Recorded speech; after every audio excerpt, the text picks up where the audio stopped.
प्रातःकालीन बेला में सभी संतों को, सभी भक्तों माताओं के हृदयस्थ चेतन स्वरूप को नमन और वंदन।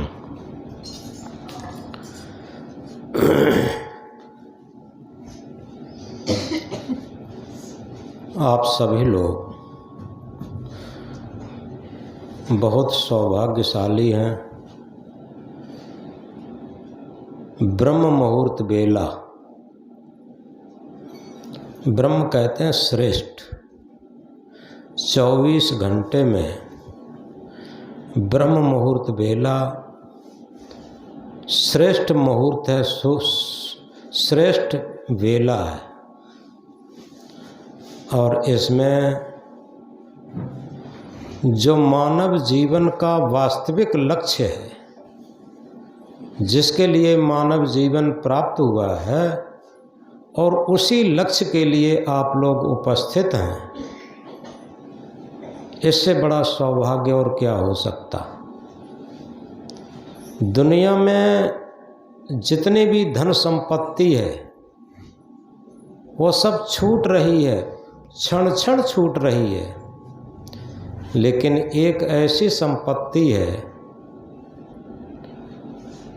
जिसे सदगुरु कबीर साहब ने कहा, अरब खरब लो द्रव्य होए, उदय अस्त लो राज, भक्त महात्म ना तुलय, ये सब कौने काज।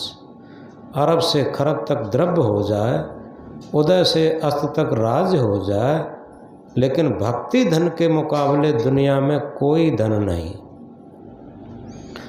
कर ले कमाई ऐसी जो साथ जा सके, ये कमाई ऐसी है, ये धन ऐसा है, ये बैंक बैलेंस ऐसा है, ये मित्र ऐसा है। भजन, भक्ति, ध्यान साधना, स्वरूप स्थिति, आत्म साक्षात्कार, कल्याण का साधन, ये हमारे साथ जाएगा। संग चले सोई धन है प्यारे, छूट जाए सोई माया। जो हमारे साथ जाए वही पक्का धन, और छूट जाए सोई माया। और जहाँ छूट जाने वाली सारी माया के अंतर्गत आती, शरीर से लेकर संसार तक का एक परमाणु भी हमारे साथ नहीं जाएगा। तो इसलिए सभी लोग ब्रह्म मुहूर्त मेला में,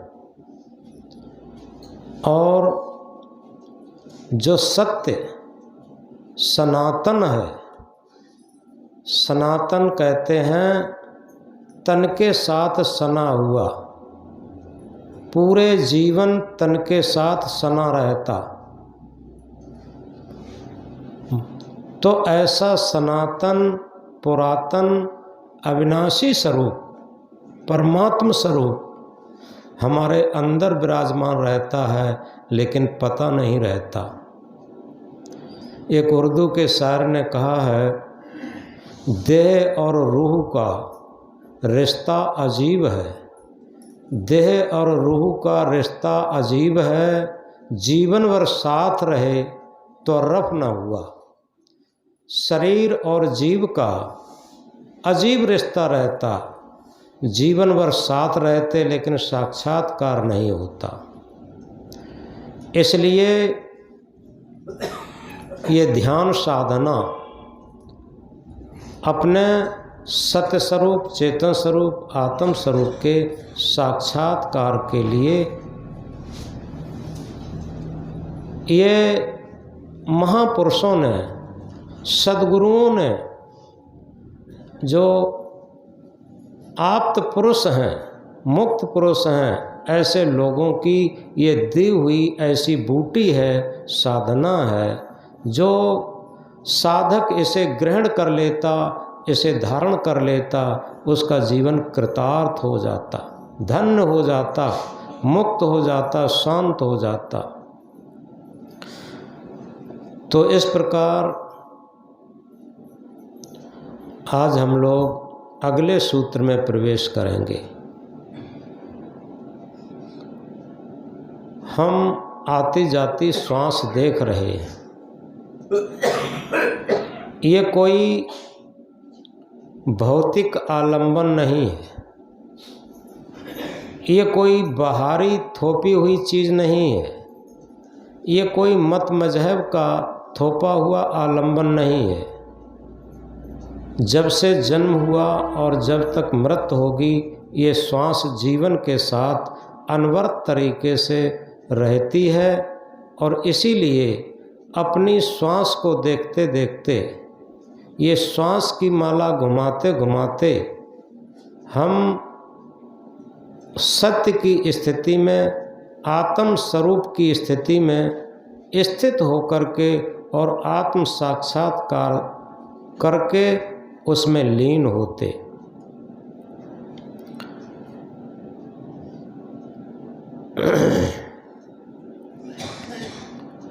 जितना अधिक हमारी तल्लीनता रहेगी, जितना अधिक हमारी लगन रहेगी, उतना ही हमें लाभ मिलता। यथार्थ में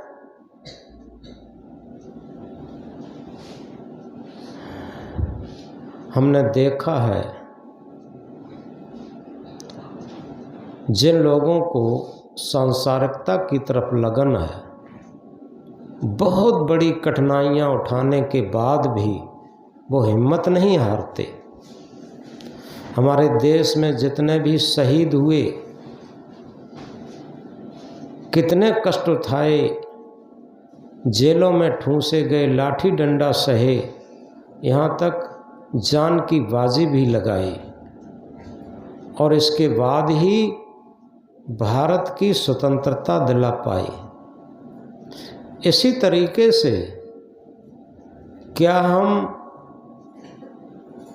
इन विदेशियों की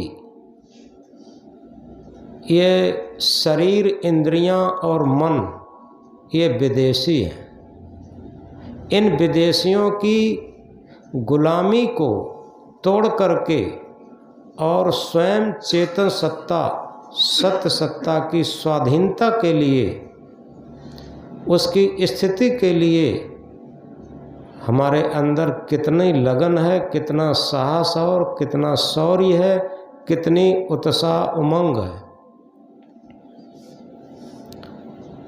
और इसी के लिए हम कमर कस लें तो निश्चित है ये बहुत सरल उपाय हो जाएगा।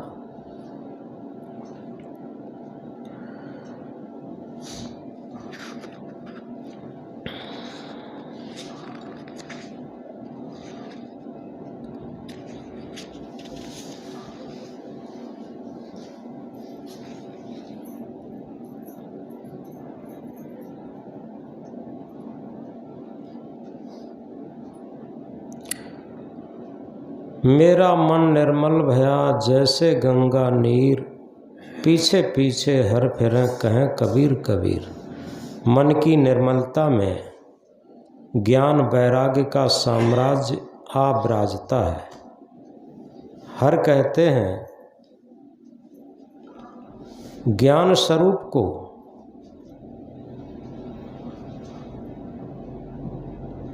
जो हमारे आगे पीछे दाएं बाएं चारों तरफ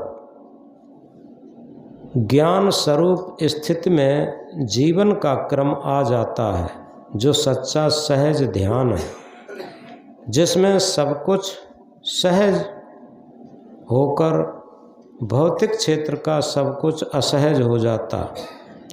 प्रिय वियोग, अप्रिय संयोग, क्षण क्षण बदलते शरीर को कैसे स्थायी रख सकते, ये सब असहज है। मिलन वियोग की आंतरिक पीड़ा, राग द्वेष मोह की कसक से अंतर्दाह की असहजता विकारी मन का परिचायक है। संप्रदायों द्वारा थोपे हुए मतांतर, भेदभाव, मंत्र जंत्र, टोना टुटका, नांद बिंद प्रकाश, ये सब थोपे हुए असहज हैं। जहाँ निर्मल मन द्वारा ज्ञान की स्वाभाविकता भरी तल्लीनता की शांति शाश्वत सहज है, जहाँ सब कुछ थोपा हुआ खत्म होकर आ गई केवल ज्ञान स्वरूप चेतना की असीम शांति। जब दृष्टि निर्मल भई मिटा मन संताप, अंतर्मुख वृत्ति हुई मिला आप में आप। निर्मल धारा ज्ञान की निकली जब दिल स्रोत, अंग अंग सब भीग गया प्रेम से ओतप्रोत। श्वासा का सुमिरन किया दिल में जागा ज्ञान, निर्विकार चित मन हुआ प्रगटा जब सद्ज्ञान। धर्म को धारण किया भक्ति भाव परिपूर्ण, राग द्वेष तभी मिटा अहंकार जब चूर्ण। ये सब सूत्र हैं। जितना जिसका मन अहंकारी होगा उसके मन में राग द्वेष होता और इसके अंदर संशय भी होता।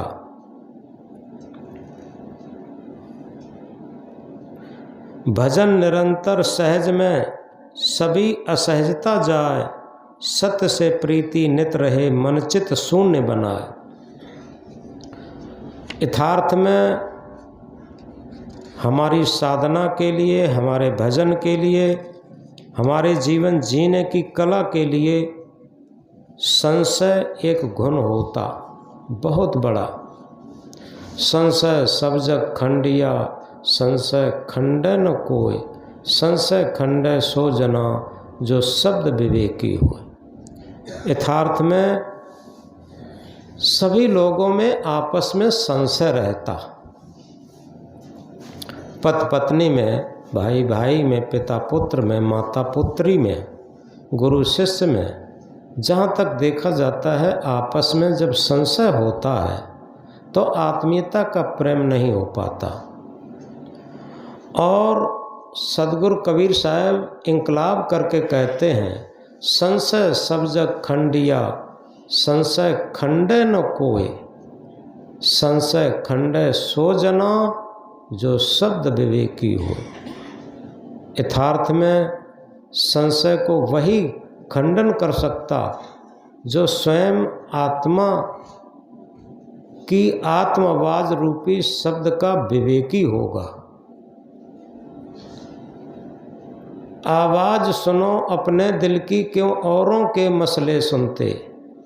हम अपने आत्म आवाज़ को सुने, अपने दिल की आवाज़ को सुने। दिल का मरियम कोई न मिलिया, जो मिलिया सो गर्जी, कहें कबीर आसमाने फाटे क्यों कर सीवे दर्जी। बीजक में लिखा है, दिल का मरियम कोई न मिलिया। मरियम कहते हैं जानकार, उसका ज्ञाता और दिल पर चलने वाला। दिल की आवाज़ सुन करके और दिल की आवाज़ के रहस्य को समझ करके उस पर चलने वाला दिल का मरियम होता। और इसका शुद्ध अर्थ है दिल पर मलहम लगाने वाला। मलहम क्या है? जैसे कोई आदमी बहुत दुखी बैठा है और कोई आदमी जाके सांत्वना देता है तो मानो उसके दुख पर मलहम लगा दिया।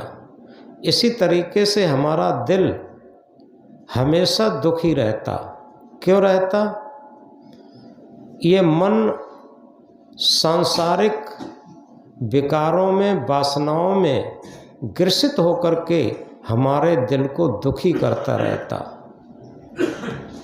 और जब कोई दिल का मरियम संत सद्गुरु मिलता तो निश्चित है हमारे दिल पर मरहम लगना शुरू हो जाता और हमारा दिल प्रसन्न हो जाता।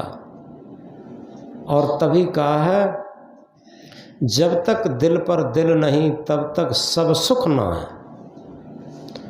जब हमारा दिल हमारे दिल पर ही समर्पित होगा, हमारा दिल अगर संसार में समर्पित हो गया तो सारे दुखों का साम्राज्य आ जाएगा, सारे संशयों का पहाड़ हमारे सामने आ जाएगा। और जब हमारा दिल हमारे दिल पर ही केंद्रित होगा तो सारा सुख, कोई भी दुनिया का सुख हमारे लिए बाकी नहीं रहेगा, कमी नहीं रहेगी। दिल का मरियम कोई न मिलिया, जो मिलिया सो गर्जी। दिल के मरहमी लोग कहाँ मिलते, गर्जी लोग मिलते हैं। जरा से मन की पूर्ति नहीं हुई, खिलाफत करने लगे, संशय करने लगे, उठापटक होने लगी, लड़ाई झगड़ा होने लगी, गर्जी लोग। लेकिन दिल के मरियम जो होते हैं वो अपने भी दिल की आवाज़ सुनते हैं और दूसरे के भी दिल की आवाज़ की आदर करते हैं। तो आगे सदगुरु कहते हैं, कहें कबीर आसमाने फाटे क्यों कर सीवे दर्जी। बड़ी मार्मिक बात कही। आसमान फाट जाए, फट जाए तो दर्जी क्या सिल सकता। इसी तरीके से आसमान क्या है, जो हृदयाकाश जिसमें चेतना का निवास है और वो फट जाए तो दुनिया का कोई दर्जी उसे सिल नहीं सकता। इस तरीके से हृदय के अंदर आकाश का अर्थ है आत्मा की जो शुद्ध भावना के द्वारा, पवित्र भावना के द्वारा जो निर्मित स्थिति है, पवित्र स्थिति, और जो फट जाती है तो दुनिया का कोई दर्जी सिल नहीं पाता। और कौन सिल पाएगा? जो दिल का मरियम होगा, यानी एक साधक, एक संत, एक सदगुरु, ये दिल के मरियम होते और दिल के मरहम को जानने वाले होते। मरम को, दिल का मरम क्या है? आत्मा, चेतना।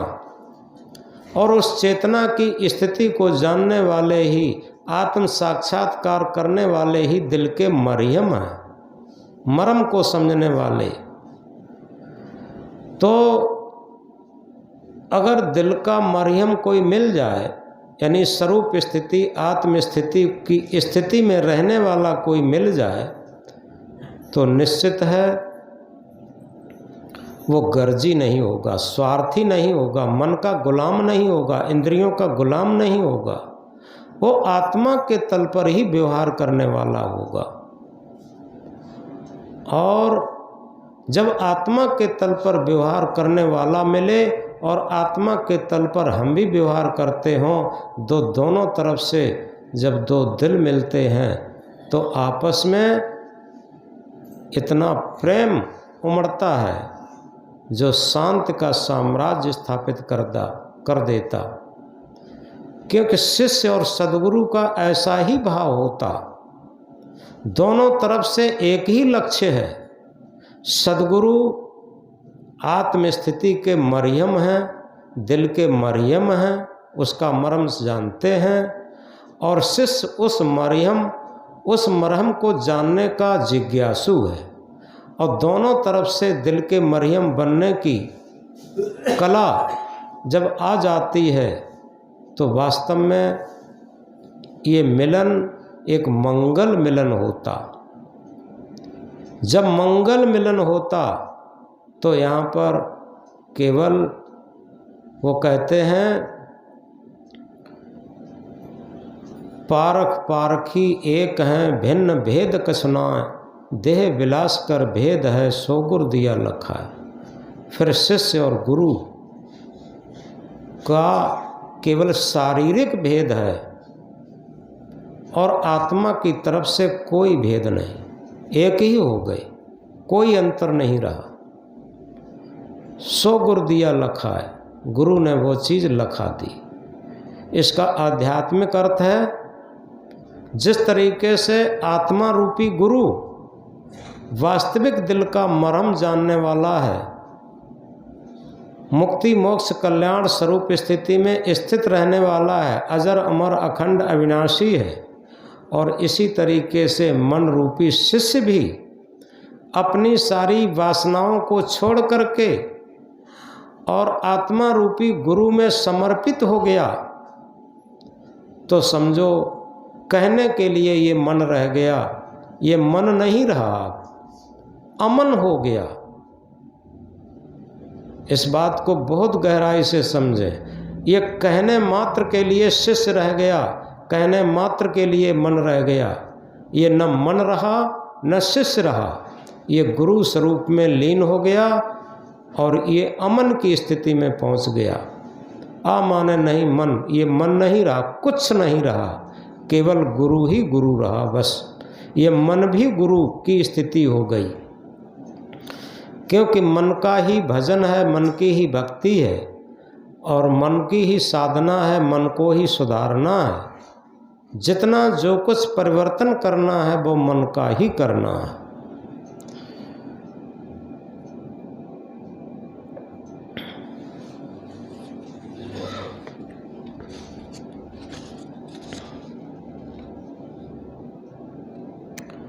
आज हम चौथे सूत्र में प्रवेश करते हैं। ध्यान की सहजता को समझा। ध्यान किया नहीं जाता, ध्यान होता है अक्रिया अवस्था में। बाहरी हलचल पर तो विजय पाई, अब मन की खींच खत्म होती जा रही। पहले दिन जब ध्यान में बैठे थे, वैसे तो आज तीसरा दिन है ध्यान का, क्योंकि 20 तारीख शाम से ही ध्यान शुरू हो गया था। तो जब पहले पहले बैठते हैं तो मन बहुत भटकता और धीरे धीरे अभ्यस्त होकर के मन शांत होने लगता, खींच खत्म होने लगती। पहले पहले जब कहा था कि मोबाइल से बात न करें, कोई बातचीत न करें, तो बहुत ख़राब बातें लगती हैं, लेकिन धीरे धीरे वो हमारे स्वभाव में जब ढल जाती है तो एक बात आती है बहुत महत्वपूर्ण कि साहेब मिल गए तिल ओले, बाहर नैना क्यों खोले। ऐसा सत्य स्वरूप साहेब परमात्म स्वरूप तिल ओले, तिल कहते हैं मन को, सबसे छोटा तिल होता है और तिल की आड़ में ही वो परमात्म स्वरूप था, साहेब था, सदगुरु था, परमात्म था, लेकिन वो मन की आड़ में था। और जैसे ही मन की आड़ खत्म हो गई, मन अमन की स्थिति में हो गया। ध्यान साधना समाधि क्या है? मन को अमन की स्थिति में बनाना, मन की ओट खत्म कर देना। और जिस क्षण मन की ओट खत्म हुई तो साहेब कहीं खोजने को नहीं था, साहेब कहीं ढूंढने को नहीं था, सदगुरु कहीं ढूंढने को नहीं था, सदगुरु तो उपस्थित ही था। साहेब मिल गए तिल ओले, बाहर नैना क्यों खोले। अब बाहर नैना क्यों खोले? आँखों से ही मतलब नहीं है। आँख, कान, नाक, जीभ, त्वचा, जितनी भी ज्ञानेंद्रियाँ हैं, जितनी कर्मेंद्रियाँ हैं, ये अपने आप बिल्कुल शांत हो जाती, अंतर्मुखी हो जाती। ये अंदर की प्रियता बढ़ जाती, बाहर की प्रियता सब खत्म हो गई। साधना के समय मन में कोई विग्रह आ भी जाए तो अंदर खींच पैदा न हो, प्रसन्नता से मन की चंचलता स्वीकार करें। यहाँ पर एक बहुत महत्वपूर्ण बात है। जैसे ध्यान पर हम बैठे हैं और मन में वही पुरानी चंचलताएं आ गई, तो उसमें हम खींचे नहीं, व्यग्रता पैदा ना करें।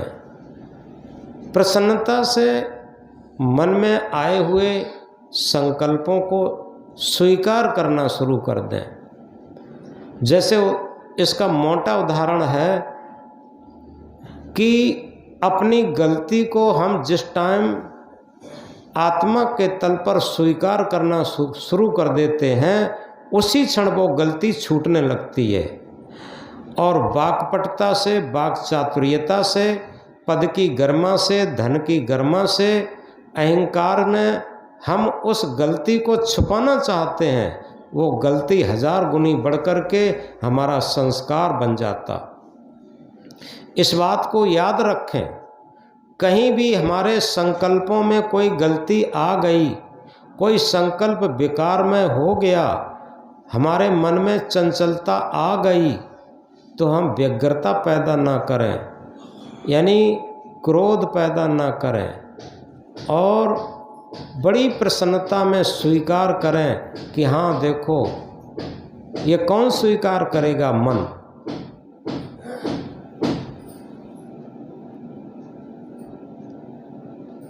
जब मन स्वीकार करेगा तो यथार्थ में मन गलती को छोड़ देगा, मन से गलती छूट जाएगी।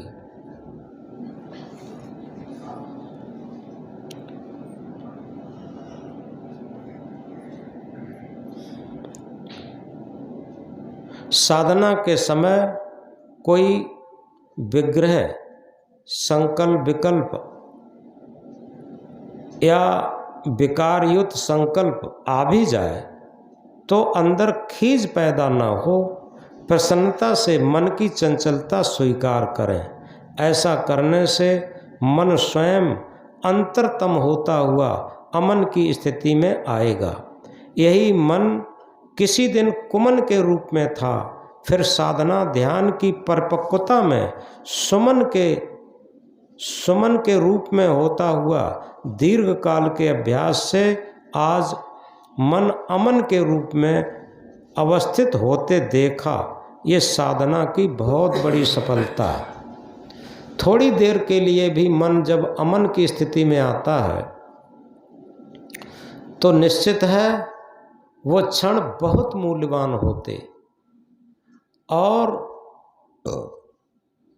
जीवन की वो श्वास, जीवन का वो क्षण बहुत मूल्यवान होता, जो संसार की सारी संपत्ति से भी बड़ा मूल्य उस क्षण का होता, उस श्वास का होता जिस क्षण में मन अमन की स्थिति में हो।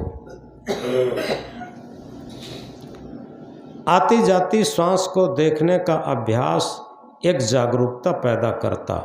अविद्या अज्ञान से ग्रसित श्वास राग द्वेष चिंता का कारण बनती है। अनुकूलता प्रतिकूलता के झंझावातों में अडिग पहाड़ सदृश चित्त साधना की परिपक्वता का प्रतीक है। ध्यान की सहजता, स्वाभाविकता साक्षी भाव के जागृति पर आधारित है। कारण कार्य की अटूट व्यवस्था को साक्षी भाव से देखना, जिस तरह चार महाभूत कारण रूप में है। महाभूत कहते हैं ये चार तत्व, अग्नि, वायु, पृथ्वी, जल। ये चार महाभूत यानी तत्व कारण रूप में है, सारी प्रकृति कार्य रूप में है। भिन्न भिन्न स्वभाव वाले परमाणु प्रकृति प्रमुख होकर के सामने आने में कारण भौतिक आहार जैसा देते हैं, वैसे ही परमाणु जनित संस्कार बनेंगे।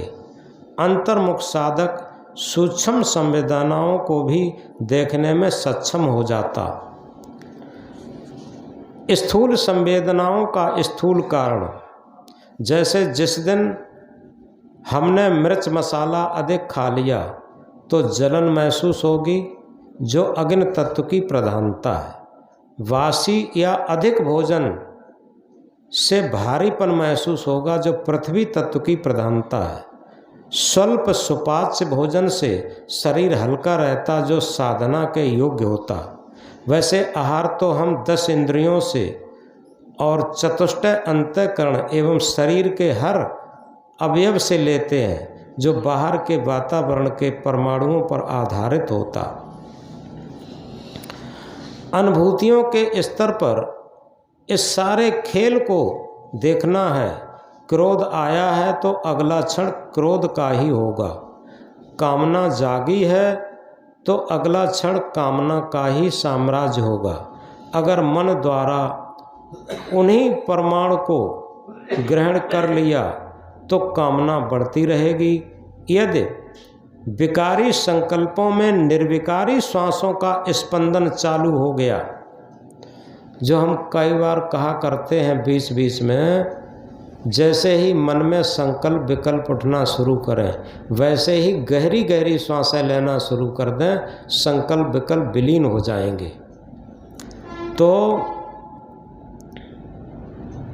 विकारी संकल्पों में निर्विकारी श्वासों का स्पंदन चालू हो गया तो नया संस्कार नहीं बनेगा। संकल्पों के आधार पर मनोधारा आगे बढ़ती है। ये आध्यात्म विज्ञान का बहुत बड़ा सूत्र है। हमारे अंदर कोई विकार भरा संकल्प आ भी जाए तो गहरी गहरी सांसें लेना शुरू करेंगे तो वहीं से वो खत्म हो जाएगा, उसका कोई संस्कार नहीं बनता।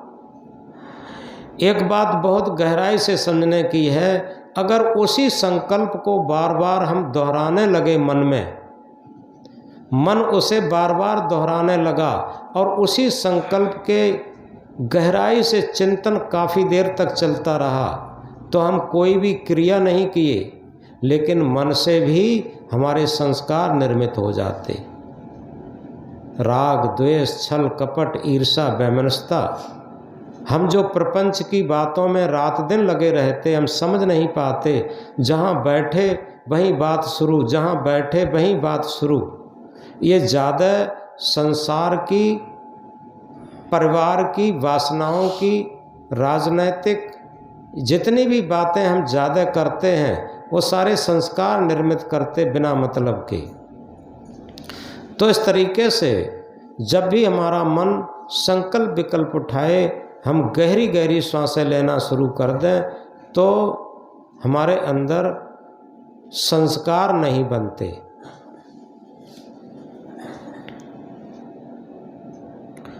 संकल्पों के आधार पर मनोधारा आगे बढ़ती जाती। इसे हर क्षण आहार चाहिए बढ़ने के लिए। यदि आहार देना बंद कर दें तो नया संस्कार बनेगा नहीं और विपरीत धारा होने से पुराने उखड़ने लगेंगे। पुराने संस्कारों के अनुसार मना अनुकूल संवेदना राग का कारण बनती है और मन चाही के प्रतिकूल संवेदना द्वेष बनाती है। इस प्रकार राग द्वेष प्रभावित मन में नए संस्कार बनते जाते। जैसे जहाँ पर हम बातचीत कर रहे किसी से, वो हमारे अनुकूल मान रहा है, हमारे मन में उसके प्रति राग बन रहा है, तब भी संस्कार बन रहा।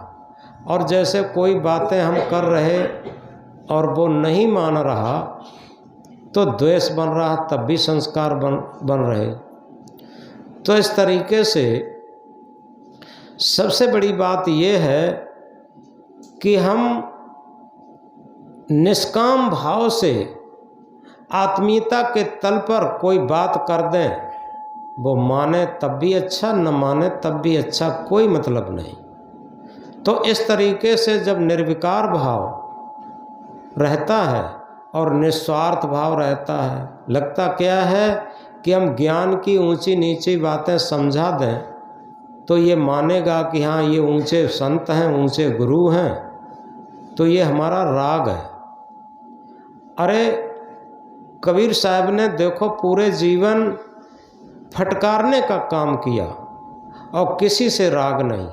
उनका सबसे बड़ा महामंत्र है, कबीर खड़े बाजार में सबकी मांगे खैर, न काहू से दोस्ती न काहू से बैर।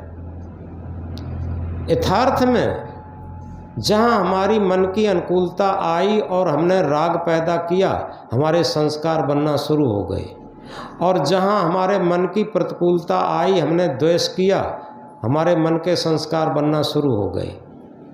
इसलिए इस राग और द्वेष से हटकर ही हमारे अंदर विराग रहता है, जो कबीर साहब की भाषा है, न काहू से दोस्ती न काहू से बैर। और जहाँ दोस्ती और बैर दोनों नहीं होते हैं, वहाँ क्या होता है? सच्चा हृदय का प्रेम। ये बहुत ऊंची चीज होती है।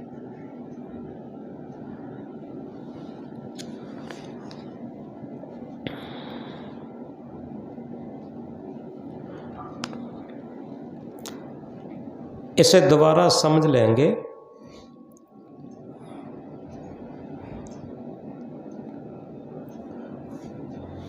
संकल्पों के आधार पर मनोधारा आगे बढ़ती जाती है। इसे हर क्षण आहार चाहिए, मन को आहार चाहिए।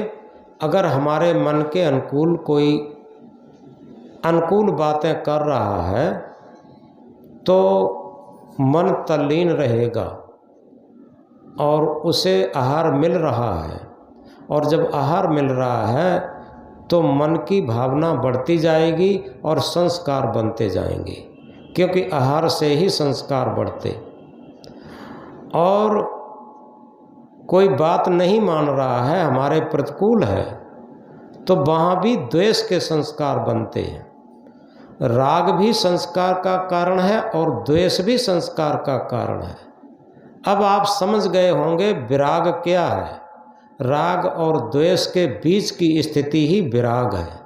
विराग में हमने अपने विचार रखे, उसने मान लिए, बहुत खुशी की बात। हमने अपने विचार रखे, उसने नहीं माने, बहुत खुशी की बात। यह है विराग की स्थिति। जिस प्रकार वर्तमान का क्षण नवनिर्मित संस्कार से प्रभावित है या पुराने संस्कारों से आच्छादित है, उसी प्रकार की संवेदना होगी तथा वैसे ही संकल्प होंगे और वैसे ही राग द्वेष जनित क्रिया होगी। मन और शरीर का गहरा संबंध है। मन से क्रोध है तो शरीर जलता है, भय में पूरे शरीर में कंपन होता।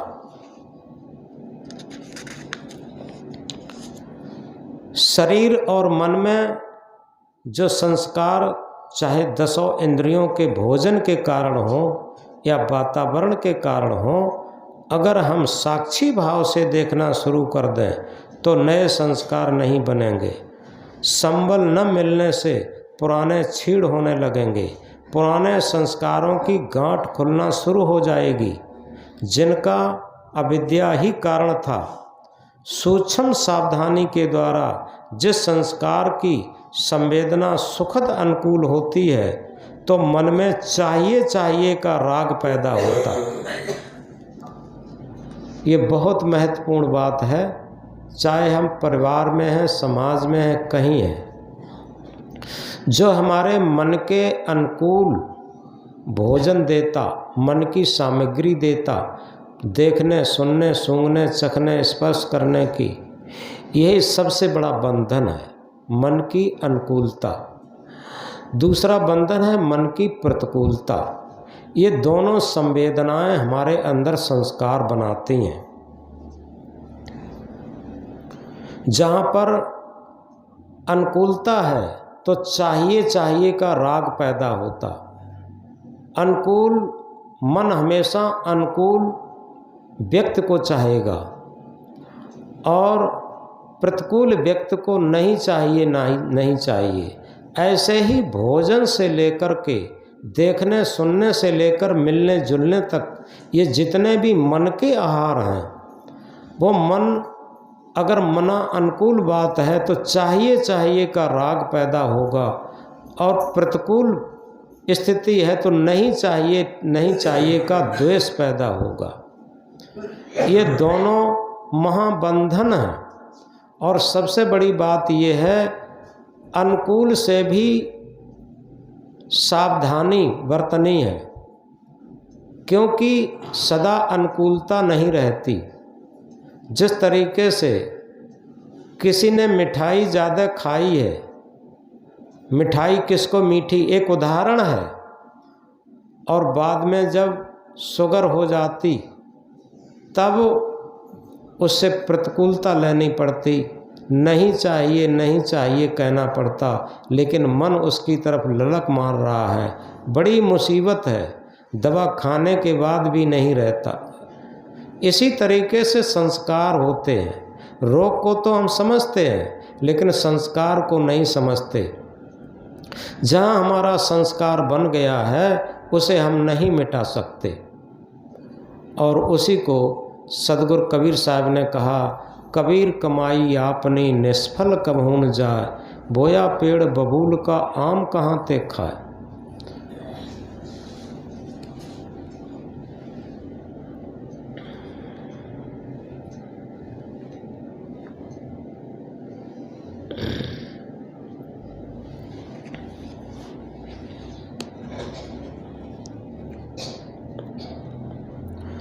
जिस संस्कार की संवेदना दुखद प्रतिकूल जान पड़ती है तो नहीं चाहिए का द्वेष पैदा होता। यही बात समझने की है। अनुकूल संकल्पों को भी दृष्टा भाव से देखें, प्रतिकूल संकल्पों की बिना खींच के दृष्टा भाव से देखें। अनुकूल संकल्प की गुदगुदी तथा प्रतिकूल की खींच जिस दिन न पैदा हो वो क्षण दिव्य होंगे। ऐसे दिव्य क्षणों में बंधन नहीं बनता तथा पुराने छीड़ होते जाते हैं। ये बंधनदायी संस्कारों के खोलने की विधि है। ये काम हमको ही करना है। यहाँ बुद्ध विलास की बात नहीं है, रहनी गहनी की बात है।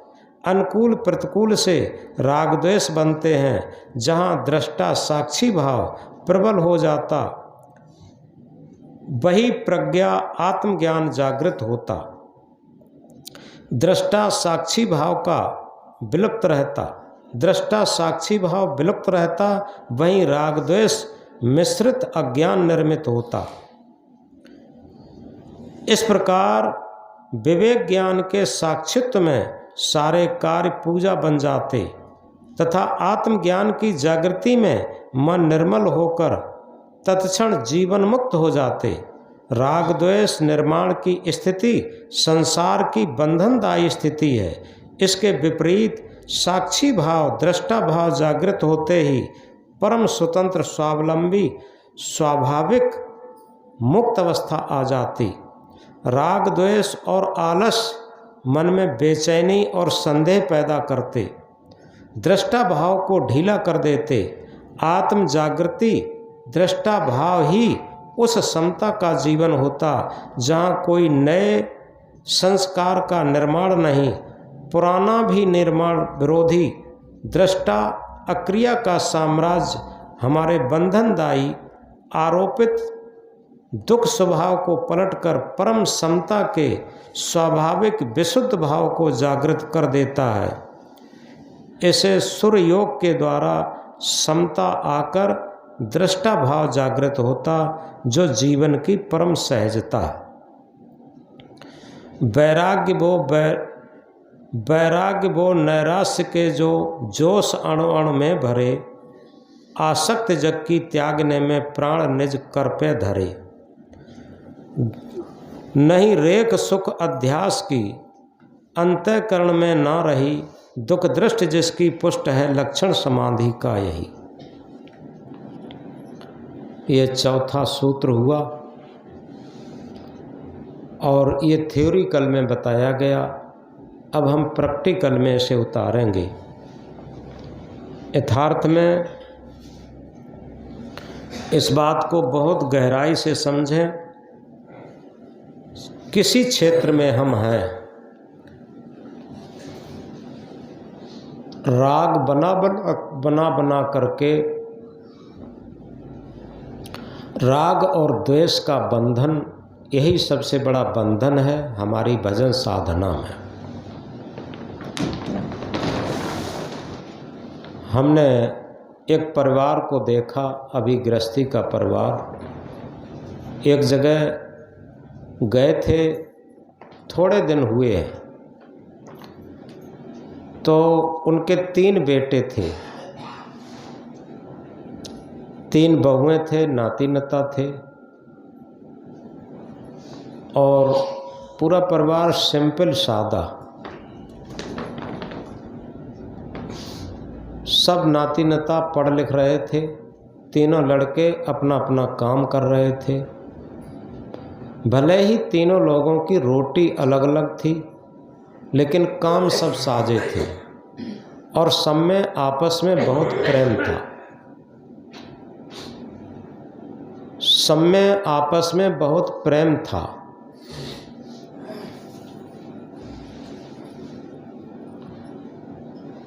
जैसे ही हम पहुँचे तो जो सबसे घर के बड़े बूढ़े सदस्य थे, जिन्हें मालिक मुखिया कहना चाहिए, उनकी अवस्था थी 92 वर्ष और अभी चल फिर रहे हैं। बड़े प्रसन्न हो गए कि हमने सुना था, लड़के ने बताया था कि आज गुरुजी आने वाले हैं। बहुत खुश हो गए, बंदगी भाव किए, बैठे। हमने कहो आपका स्वास्थ्य सही रहता है? कि हाँ गुरुजी सही रहता है। आपको कोई परिवार से कष्ट तो नहीं? कि गुरुजी परिवार से हम बहुत संतुष्ट हैं। हमने कहा बुढ़ापे पर लोग, परिवार के लोग अनसुनी करते रहते हैं, आपको कैसा लगता?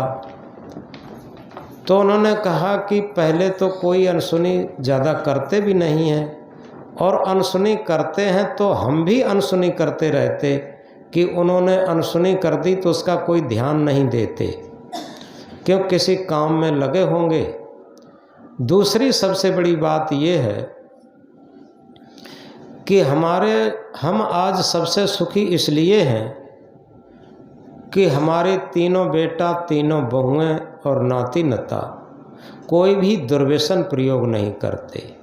भले ही हम लोगों के पास पैसा नहीं है, लेकिन जब दुर्व्यसन प्रयोग नहीं करते तो शुद्ध जीवन है। दूसरी बात यह है, चाहे कोई संत आ जाए, चाहे कोई अतिथि आ जाए, तो हमारे घर में उचित उनका सम्मान होता है। तीसरी बात यह है, हम सुखी इस बात से हैं कि कोई भी राग द्वेष नहीं है, घर में कोई भी छल कपट नहीं है, और जहाँ राग द्वेष नहीं होगा वहाँ छल कपट नहीं होगा। और इसी के साथ हमारी सेवा के लिए, भोजन के लिए, हर बात के लिए लड़के बहुएं नाती नता सब में एक कंपटीशन सी रहती है कि हम पहले कर दें, हम पहले कर दें, तो हमें कोई अभाव ही नहीं महसूस होता और हम कुछ चाहते ही नहीं। उन्होंने अंतिम बात कही कि हम कुछ चाहते ही नहीं, हमारी चाहनाएं सब खत्म हैं, और जितनी आवश्यकताएं हैं वो सहज में सब पूर्ति हो रही।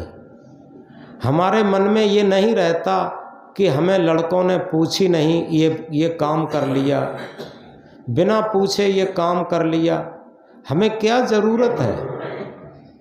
लड़के सब समझदार हैं, नाती सब समझदार हैं, बहुएं सब समझदार हैं। जितना हमें नहीं पूछते हैं उतना ही हम सुखी हैं, और रात दिन हमें पूछते रहते तो हम दुखी रहते। इस पूछने का जो राग है वो हमें बहुत दुखी करता। वही सबसे बड़ा बंधन है कि हमें पूछा नहीं गया। हमारे सामने ही सब अच्छे कार्य हो रहे हैं तो हम क्यों नहीं तारीफ कर देते। भोजन परोसा गया, भोजन बनाने वाले ने अच्छा भोजन बनाया, लेकिन हमें कुछ न कुछ कमी नज़र आ रही, और जब कमी नज़र आए तब भी तारीफ़ कर दें, और जब तारीफ़ कर देंगे तो अगली बार जो कमी रह गई है वो भी पूर्ति हो जाएगी।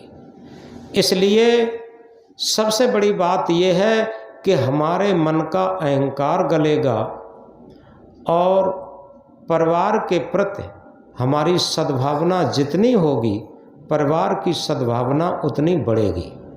ये अपने आप सूत्र है। और हमारे अंदर जितना द्वेष बढ़ेगा, परिवार के अंदर भी उतना द्वेष बढ़ता जाएगा। ये टकराव होता अपने आप। जल कितना भी गर्म हो जाए, खौलता हुआ पानी अग्नि पर डाल दिया जाए तो खौलता हुआ पानी आग को बुझा देगा।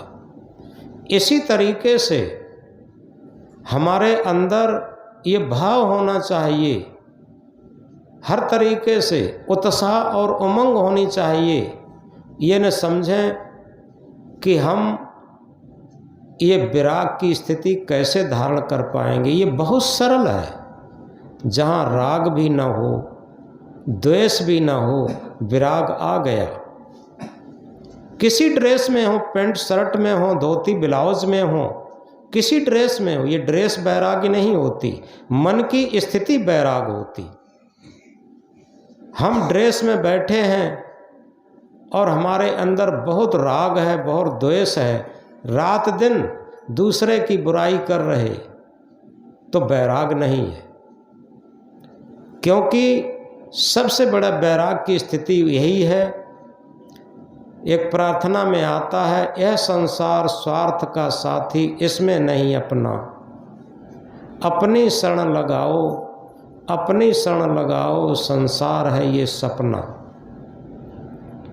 यथार्थ में चाहे परिवार हो, चाहे समाज हो, और आध्यात्मिक दृष्टि से ये मन, इंद्रियां और शरीर ये भी परिवार है।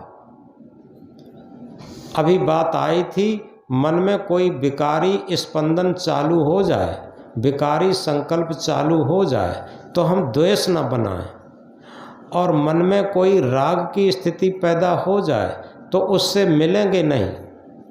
जब उस राग के संकल्प से मिलेंगे नहीं और द्वेष के संकल्प से जलेंगे नहीं तो निश्चित है विराग की स्थिति रहेगी। उसमें क्या होगा?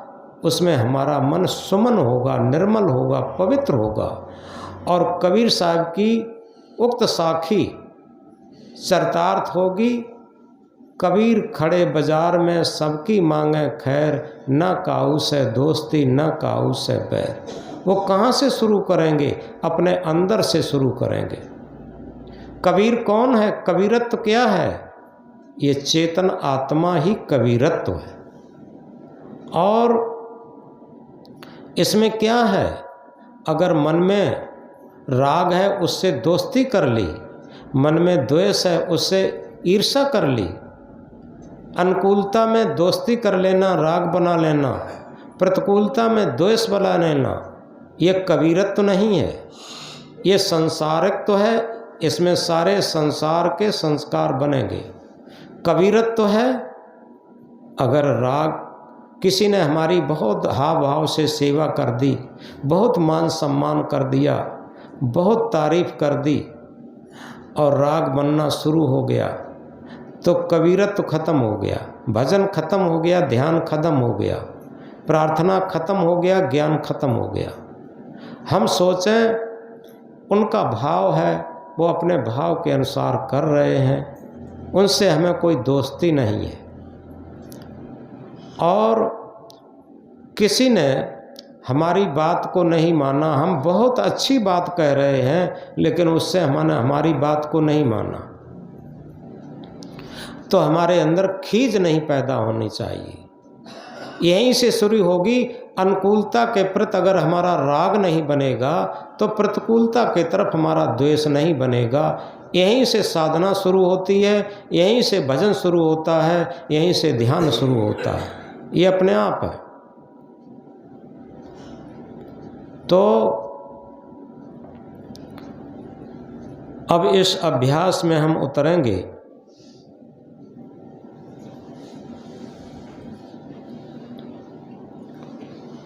ये आध्यात्म क्षेत्र की सब बातें हैं। अभी हम ध्यान पर बैठेंगे और ध्यान किस लिए किया जाता है? ये मन राग और द्वेष से मुक्त होकर के और इसके अंदर अनुराग पैदा हो, इसके अंदर विराग पैदा हो। और जब विराग पैदा होगा तो राग और द्वेष से हट कर के ये सुमन की स्थिति में होगा, निर्मल मन की स्थिति में होगा। इसीलिए आती जाती श्वास देखी जाती, क्योंकि श्वास देखने से क्या होता? जब निर्मल श्वास का स्पंदन मन से होता, स्पर्श मन से होता, मन श्वास पर टिकता है तो उस टाइम न राग होता, न द्वेष होता, न संकल्प होता, न विकल्प होता, कुछ नहीं होता। तो जब विचार शून्य मन होने लगता तो ये तटस्थ हो जाता, न्यूट्रल हो जाता। जैसे कबीर साहब ने कहा, न काऊ से दोस्ती न काऊ से बैर। ये तटस्थ स्थिति है, न्यूट्रल स्थिति है। जैसे न्यूट्रल एक गियर होता है जानते हैं लोग, न आगे बढ़ सकता न पीछे हट सकता, शांत है अपनी जगह पर। इसी तरीके से राग द्वेष से न्यूट्रल हुआ मन शांत हो जाता, सुमन हो जाता, निर्मल हो जाता, पवित्र हो जाता। मन की पवित्रता और निर्मलता के लिए हम आती जाती श्वास देख रहे हैं। और इसमें अब एक सूत्र और बढ़ गया। शुरुआत यहीं से होगी कि आती जाती श्वास देख रहे, लेकिन एक पॉइंट बढ़ गया है, क्या कि जब मन में कोई भी विचार उठता है, संकल्प उठता है, तो उसके हम दृष्टा बन जाएं तुरंत, उसे हम देखना शुरू कर दें, विचार शून्य हो जाएगा, विचार हट जाएगा। अगर उसमें मिल गए हम दृष्टा न बन पाए, दृष्टा का अर्थ है विचार को अलग से देखना। हम विचार को नहीं देखते, मन हमारा उसमें मिलता रहता है। लेकिन जब हम दृष्टा भाव हमारे अंदर जागृत हो जाएगा तो मन के सारे विचार देखना शुरू कर देगा, और जहाँ संकल्प हम देखते हैं संकल्प खत्म होता जा रहा। तो दृष्टा भाव की जागृति इस सूत्र में आनी है। जैसे ही कोई विचार उठा और हम देखना शुरू कर दिए, या गहरी गहरी सांसें भरना शुरू कर दीजिए, तो दोनों में से एक जब करेंगे तो विचार शून्य हो जाएगा, हट जाएगा। इसलिए अब अभ्यास में उतरें। ये बहुत मोस्ट इम्पोर्टेंट सूत्र है। अगर इस सूत्र को सही तरीके से उतार लिया तो निश्चित है कि आगे के सूत्रों में हमें बहुत बड़ी सफलता मिल जाएगी। अब अभ्यास में उतरेंगे।